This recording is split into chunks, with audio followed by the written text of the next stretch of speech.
हनुमान जी महाराज की, उमापति महादेव की, रमापति रामचंद्र भगवान की, जगत गुरु रामानुजाचार्य भगवान की, सब संतन की, अपने अपने माता पिता की।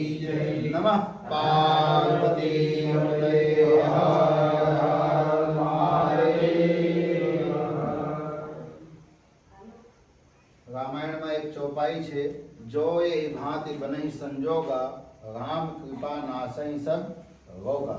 संजोग यदि एवा उभा थई जाए तो प्रभु श्री राम जी की कृपा थी तमामे तमाम रोग नाश पामे छे। समझी गया? એટલે સંજોગ કદાચ એવું ઊભા થયું હોય, અમે તો એક દિવસ પહેલે ના પાડવા માટે ગયા હતા, 2 દી અમે એમ ગયા હતા, એક દિન ના પાડવા માટે ગયા હતા કે મને એમ કોઈ નથી, તમને એવું હોય તો તમે બીજા કોકને ચૂની લ્યો. તો એ લોકોને કીધું, મૂંઝાઈ ગયા, કંઈ હાય નહીં નાય નહીં, મોઢું ચડી ગયા હતા બધાના.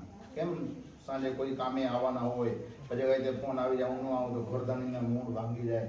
પાછા કઈ તે અમને ફોન આવ્યા, એ કહે કે બાબુ તમે ગમે કહો, તમારે આવવું તો પડશે.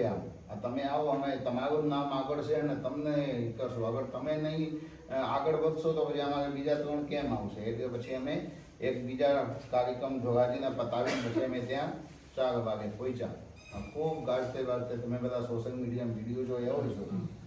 અને એટલા બધા વ્યસ્ત જીવનના માણસો છે કે અડધા 31st મનાવવા ગયા હોય અને અડધા રામકથા કરતા હોય અને અડધા ઘર કામ કરતા હોય. બધા લોકો ડિવાઈડ થઈ ગયા છે.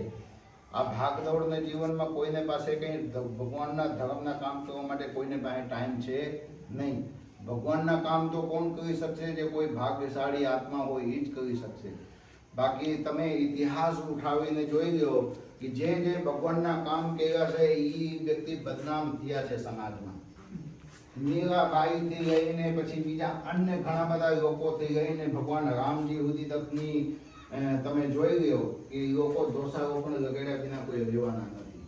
એટલે કિએ જતું જગ મેં ભલાઈ કા કામ તેરે દુઃખ ધોગ કરેંગે રામ. શાસ્ત્રીજી 2-3 વર્ષ પહેલા અમે આમ બહેનોના બધા મંડળ બનાવ્યા હતા. ત્યારે અમે બહેનોને યાદ હોય યા ન યાદ હોય, અમે બહેનોને ત્યારે એ પણ કીધા હતા કે તમે આગેવાનીને એટલે અમારે તીર્થ ક્ષેત્રમાં કથા કરવી છે.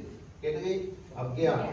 અને કદાચ એમાંથી પૈસા આવે ને તો આપણે આશ્રમના વિકાસ માટે વાપરશું, પછી તમારી જ્યાં ઈચ્છા હોય ત્યાં. સમજ્યા?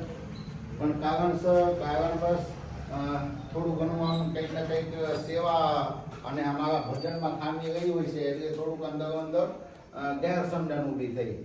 પણ એ કાર્ય તો ચાલુ જ છે. તમે એ કામ તો ચાલુ જ છે. સમજી ગયા? અમે જ્યારે 2024માં અહીંયા કથા કર્યા, પછી 25માં હરિદ્વાર